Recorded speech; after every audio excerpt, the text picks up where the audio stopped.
You're below 18, I'd like you to exit, please. Hello, my Red Tribe, and welcome to another episode of Dr. Red Diaries. Today's episode is going to be a very sensitive one, but it's also an important one. It is fertility pressure in Nigeria, for both men and women. More common with women, but I think recently, yes, some men, because I've gotten DMs of men really dealing with some fertility issues. So let's dive right into it. In our society, once you get married, the countdown begins for you as a woman because you're the one carrying the pregnancy. Countdown begins with when is she pregnant yet? When is she gonna give birth? Why is she not pregnant yet? The countdown begins. So most people don't even think about, oh, what if they decide to wait? What if there's an issue, whatever it is? Most people are not sensitive about this conversation. Be it family member, be it even strangers or neighbors, people that just see you around or see you online, for example. Just feel they are entitled to asking you questions about fertility or about your body. So now let me share a very short story with you guys. So there was this lady, I think she got married. Let's see, I think she got married really early, 2 years ago, April. Yeah. She got married, I would say 9 months or 10 months into the marriage. People started asking questions. You're not pregnant yet. I don't even want to start mentioning people that are asking, you're not pregnant yet. Hope everything is fine. Hope everything is working. You are wasting time. You know, these subtle things that people say and they don't realize. So them, it's coming from a place of love or care. But they don't realize that they're applying pressure to that woman or to that family unconsciously. So that woman deals with and that question started sowing seeds into her mind. And sometimes to sow seeds into the mind of the husband or even family members, which will in turn cause issues and create challenges. So you see where I'm going to with this story. So I'm sure you'll be wondering, yes, the people get pressured about giving birth, even just being married for a year or 2 years. Yes, people get pressured in Nigeria about not giving birth or getting pregnant 1 month, 2 months after marriage. Some people have some women's, what would I call that? Is it calendar where they calculate and see a period. Is she pregnant? Is she not pregnant? It is really crazy and it's a terrible culture or behavior that we need to stop in Nigeria. But let's dive right into why fertility is so pressured in Nigeria. In Nigeria, for example, marriage is often seen as incomplete without children. That's why in weddings, for example, one of the most common thing you hear is, "Oh, how many children? Cut the cake. How many children?" When you get a number of children that that you want to have. When I hear that thing most times, I'm always quite slightly irritated. But anybody's cup of tea. That's their own business. Because I'm like, that's a subtle pressure. You don't even know what they've decided. Why bring it out in public? Or they ask some very invasive questions. I don't think that is necessary, and it's a culture in Nigeria that needs to stop.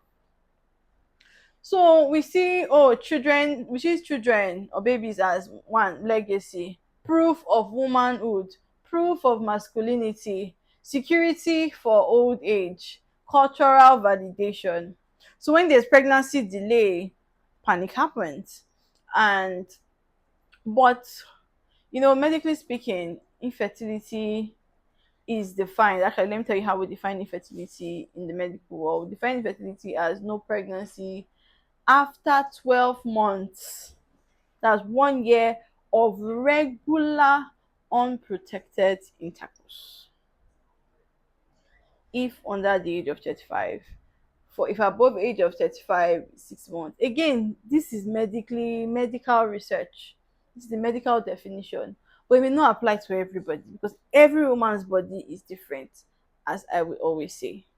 So that's the definition medically. So if you watch my previous videos, I spoke about tests that the husband and the wife, or both, or the partners, or if you're interested, if you're looking to get married or give birth, to actually carry out before you start planning to have children. The reason I'm talking about that test is because I feel like doing those tests earlier would sort of prepare you mentally, physically, and emotionally on what to expect while still applying your faith, because we can't take out faith in this matter, while still applying your faith, but you are prepared. In this channel, one of the things you're going to hear from me is prevention, doing things earlier, before, not when you're sort of dealing with the problem. So, and that is speaking to people that maybe are not in that particular phase at the moment. So it's better to do some things before, prevent it, be aware earlier than when you're dealing with a challenge and you're saying, "Oh, I didn't do this or I didn't do that."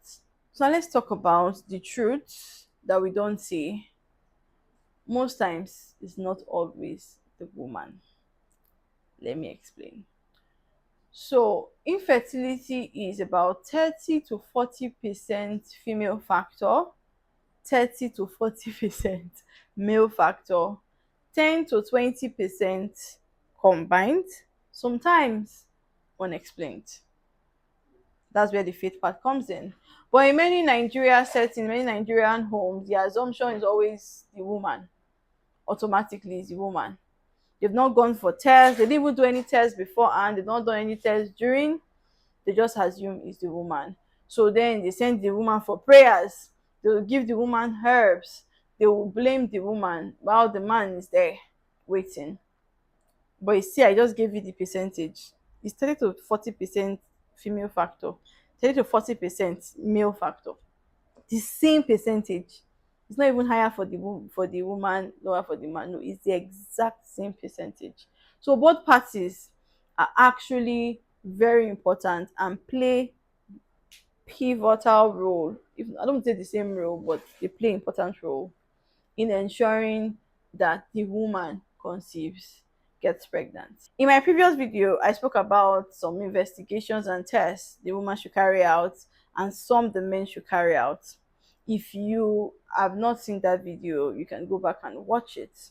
So you write down those lists of tests and go out and do them. It is very, very important. So you are aware and so you can prepare yourself.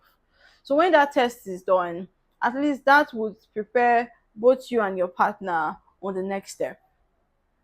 Instead of applying so much pressure, I see a lot of couples or people that are married or whatever situation it is, putting themselves under so much pressure or allowing the pressure of external people, and they've not done any tests.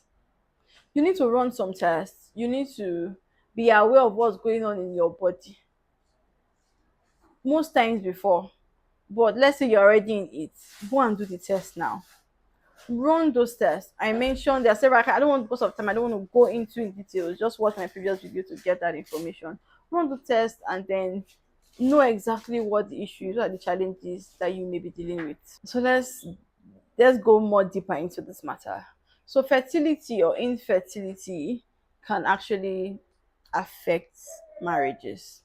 Now let me explain what I mean. Most of the time I've had um the opportunity to consult, counsel women or even men, yes, when they come and say, "Oh, after a year they've been trying to get pregnant and they've not gotten pregnant." One of the first questions we always ask in the hospital is, "How many times have you been having sex?" If you're below 18, I'd like you to exit, please. So let's continue. So one of the questions we ask them is, "How many times are you having sex? How many times are you guys having sex in a week?" Because the study shows that having sex less than twice a week, for example, 2 times, there's really a, yes, I know people say, it's just once that somebody will get pregnant, but yes, if you are planning to get pregnant, you are planning it, twice a week is quite low. So study shows that from 3 times and above, and when I say above, I'm not saying 20 times, 30 times, no. So everything has to have a balance. So I'm not going to give you a range just because I don't want my words to be taken out of context. So I would say in a week, so 3 to 5 times max in a week, you're planning to get pregnant. It is very important because most times when we counsel this couple, we realize that, oh, they're not having sex as much as they should. You understand? So that's one. And because of that, and then they don't enjoy it. Most people don't realize that there is a whole psychology to actually getting pregnant. Yes, it is God's gift, but the body understands that. The body understands when the woman is stressed. The body understands when the man is stressed. The body understands when there is no emotional connection. So that's why sometimes we advise women that maybe have had multiple miscarriages to take time off trying to get pregnant. What do we advise them to do? We advise them to maybe go on a vacation or do something that would take their mind off getting pregnant or off trying to give birth. Why? Because that body's already under stress. The mind's already under stress. So you need to relax. You need to reconnect again after some time, then try. So if you are dealing with any fertility pressure or issue right now, these are some of the things that you need to consider. If you've had multiple miscarriages, you are trying several other things. So some of the things that you need to consider. But also some of the things that tend to put strain in marriages and strain between spouse. And it should not even be there if you do that. Another thing that tends to interfere are in-laws. We cannot do without them. I feel like we can do without them to a certain point, if I'm going to be honest. Sometimes their interference tends to also affect the partners or the people involved on how they want to maybe live their lives or the things that should happen, and that actually causes pressure on both parties, both the man and the woman. In-laws, please leave married people alone. Let them enjoy themselves and trust God for the right time. Okay, so let's talk about the medical reality. Some of the things medically that can cause delay in conception, just in case you're not aware, and most people don't actually know. For common female factors, PCOS. So women that have PCOS are not even aware that PCOS is what is causing their infertility. Why? Because they've not really maybe gone to the hospital or maybe seek medical counsel to find out if that might be the cause. Blocked fallopian tube is quite common. Endometriosis is very common, but people miss it a lot. Endometriosis is very common. People actually miss it a lot. Hormonal imbalance is also very common. People also miss it. And of course, the next and most common one is fibroid. For the men, we have low sperm count, poor sperm motility, hormonal issues, infection, and most times nothing is wrong. Most times it's just the body maybe going through one thing or the other, and like I said, it may just need rest, it may just need change of environment. Yes, environment can be a factor for fertility. Environment can be a factor. If you're exposed to radiation, if you're exposed to so many things, it can be a factor for infertility. So you can also want to check around your environment and be sure that you're not exposing yourself to harmful chemicals or things that would cause infertility. All right, so let's talk about what needs to change or what we can actually do to really reduce this fertility pressure in Nigeria. Number one, education. I always talk about awareness, education in this channel. Education about normal timelines. In fact, apart from normal timelines, just education on what to say and what not to say to a woman, or what to say and what not to say to a man, or married couple, or people that are married, living together, that are trying to get pregnant or have children. We need to not say certain things, and the things I have mentioned earlier, please stop saying them. Number two, which I will continue to emphasize and emphasize, routine pre-marital fertility counseling, screening, testing. If you have done it, if you have not done it, please go and do it. If you don't know the test to do, like I said before, watch my previous video. I explained extensively the list of tests that both the man and the woman can do. Number three, all the things that need to change is inclusion of men in investigation. That's the reason why I included men, and I spoke about it a lot. We need to include men in our investigations. Most of the time, it's coming from them. I don't want to go into several horror stories of things that some men have done just and not even inform the wife about it. Let's not go into that. Next thing is emotional support for couples. I think it's important for um, couples that are trying to get pregnant to go for counseling once in a while, just to, and also go for these support groups. I also hear stories and encourage themselves, because again, most of the time it is even more psychological than physical, mental than physical. So once that is corrected, most of the time the body tends to adjust and the woman can take in. Then another solution is less intrusive questions. Social media now is really not helping matters, if I'm going to be honest. Where, and it's also applying, social media is also one part that tends to apply a lot of pressure, especially on women. When we see, again, I'm not bashing, please do the photo shoots, gender review parties, baby showers, so many things out there. But it is important that, number one, you understand your own body first and don't compare yourself to the person you are seeing in your screen. I will always say every person's body is different. The way my body reacts to things is not the way your body reacts to things. That's the reason why I've never believed that medicine is one size fits all. No, I do not believe that. And research upon research has shown that medicine is not one size fits all. So just because it works for this person, that doesn't mean it will work for me.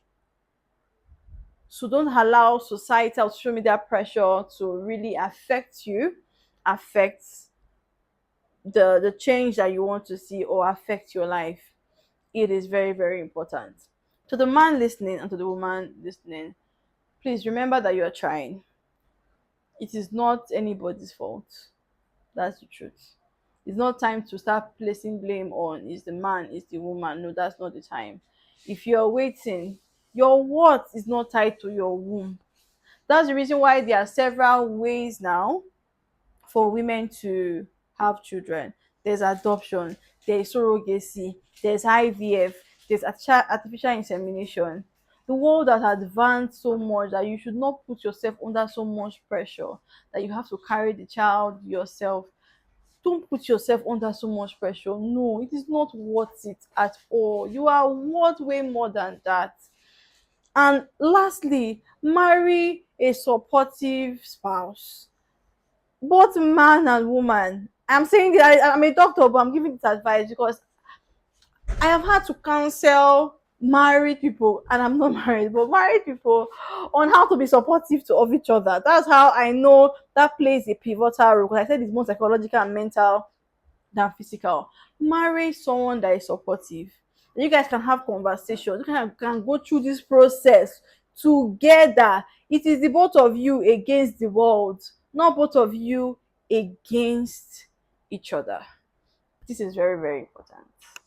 Thank you so much for watching today's episode. I will see you in my next episode.